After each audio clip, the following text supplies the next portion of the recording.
আমার কোনো শোক নেই, আমার কোনো বিষাদ নেই। হে কুরুবৃদ্ধগণ, আপনাদের নীরবতায় আমার কোনো ক্ষোভ নেই। পিতামহ ভীষ্ম, ক্ষমা করবেন, আপনাকে প্রণতি জানাবার স্থিরতা আজ নেই। আর কর্ণ, তোমার জন্য ঘৃণাও বড় বেশি মনে হয়। আর হে আমার পঞ্চস্বামী, আর্যাবর্ত বিজয়ী বীর শ্রেষ্ঠ অর্জুন, শক্তিমান ভীম, নকুল, সহদেব, আর আপনি ধর্মপুত্র, আপনারা আমার কৃতজ্ঞ অভিবাদন গ্রহণ করুন। আমি সর্বজ্ঞা নই, যজ্ঞভূমের অগ্নি থেকে আমার জন্ম। ধর্মাধর্মের ক্ষুরোধার পথ আমার অজানিত। আর্যপুত্র, আপনার বিচার তাই আমার পক্ষে ধৃষ্টতা। আপনার কোনো বিচলন নেই।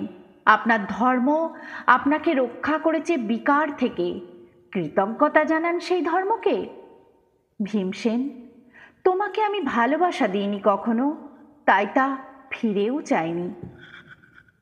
শুধু তোমাকে আমার জিজ্ঞাসা ছিল ফাল্গুনী। ঊর্ধ্বচারী মৎস্যের ছায়ালীন চোখের থেকেও দুর্লক্ষ কি দুর্যোধনের বুক? বলো সত্য করে, প্রেম নয়, শুধু পৌরুষের আস্ফালনই ছিল পাঞ্চালী বিজয়ের পটভূমি? কিন্তু মিথ্যা প্রশ্ন, আমি জানি। তোমার কোনো উত্তর নেই, যেমন নেই কোনো ভালোবাসা। তোমার শুধু আশা আছে। কৈশোর থেকে তুমি জেনে এসেছ বীর ভোগ্যা পৃথিবী আর রূপমুগ্ধা নারী। জেনেছ একদিন ধার্তরাষ্ট্রের হাত থেকে ছিনিয়ে নিতে হবে কৌরব উত্তরাধিকার। জেনে এসেছ যেখানে যা কিছু সর্বোত্তম, সেখানেই পৌঁছতে হবে তোমাকে। শুধু এই কুমারী লক্ষ্যের দিকেই তোমার দৃষ্টি ধনঞ্জয়। তাই অনায়াসে তুমি সরে যাও এক নারী থেকে অন্য রমণীতে। তোমার পূর্বপুরুষেরা যেমন একদা এক তৃণপ্রান্তরকে নিঃশেষ করে চলে যেতেন বনান্তরে, এই দ্রুত সভায় দাঁড়িয়ে আমাকে জানতে হলো নারী শুধু কয়েক প্রহরের বিলাস সঙ্গিনী।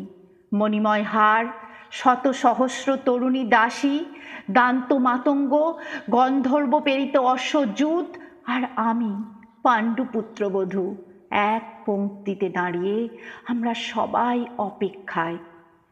পিতৃগৃহে যেমন দেখেছিলাম আহিরিনীরা দূর গ্রাম থেকে নিয়ে আসে তাদের পসরা, আর তার উপর ঝুঁকে পড়ে লুব্ধ ক্রেতার দল আমাদের ব্যবহার করার জন্য, তেমনি উন্মুখ হয়ে আছে যারা আমার পতির আত্মীয়। আর আমাকে আমাদের বিলিয়ে দিচ্ছেন যারা, তারা আমার পঞ্চস্বামী।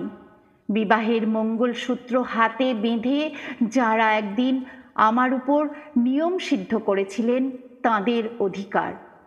না, শুধু এই রত্নমণ্ডিত সভাগৃহেই নয়, আরও আগে আমাকে জানতে হয়েছিল আমার কোনো বাসনা নেই, নেই কোনো নিজস্ব ইচ্ছা।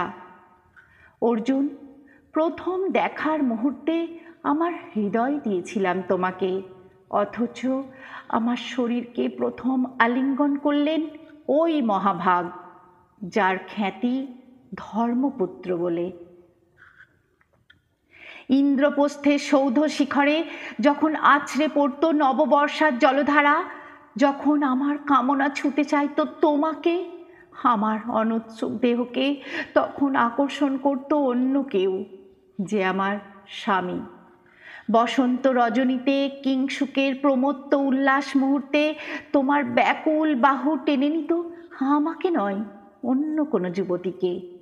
বারে বারে আমাকে সন্তানবতী করেছে পুরুষ, কিন্তু তারা প্রত্যেকেই আমার আকাঙ্ক্ষিত নয়।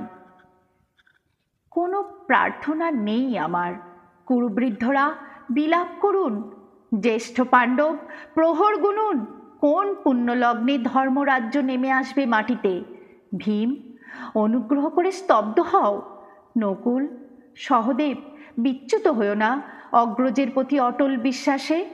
আর অর্জুন, অন্তঃপুরে যাও, সেখানে তোমার জন্য স্নিগ্ধ শরীর সাজিয়ে রেখেছে তোমার কোনো প্রেয়সী। শোক নয়, লজ্জা নয়, এই রাজগৃহে দাঁড়িয়ে আমি জানলাম প্রেম নয়, শ্রদ্ধা নয়, অধিকার নয়, নারী শুধু প্রয়োজনের। জানলাম এখানে কোনো ভেদ নেই ধর্মপ্রাণ যুধিষ্ঠির, শক্তিমান ভীম, প্রেমিক অর্জুন আর লোলুপ ধৃতরাষ্ট্রনন্দনদের মধ্যে। প্রতিকার চাইছি না, যা শুধু বিলাসের, সেই বস্ত্র ছিনিয়ে নেয় যদি কোনো দুঃশাসন, নিক। আমি কাঁদছি না। চারপাশে ভাসানের ডিঙায় পশুদের উদ্দাম নাচের ভঙ্গি আমি দেখছি না। চারপাশে ক্লীবদের অক্ষম বিলাপ আমি শুনছি না। ধনুর্বাণ নেই। আমি ফিরিয়ে আনছি আমার জন্মের স্মৃতি, যজ্ঞের আগুন। দ্রৌপদী নই, নই পাঞ্চালী, নই ভরত কুলবধূ। আমি কৃষ্ণা, যজ্ঞাগ্নি সম্ভূতা, শুধু নারী এক।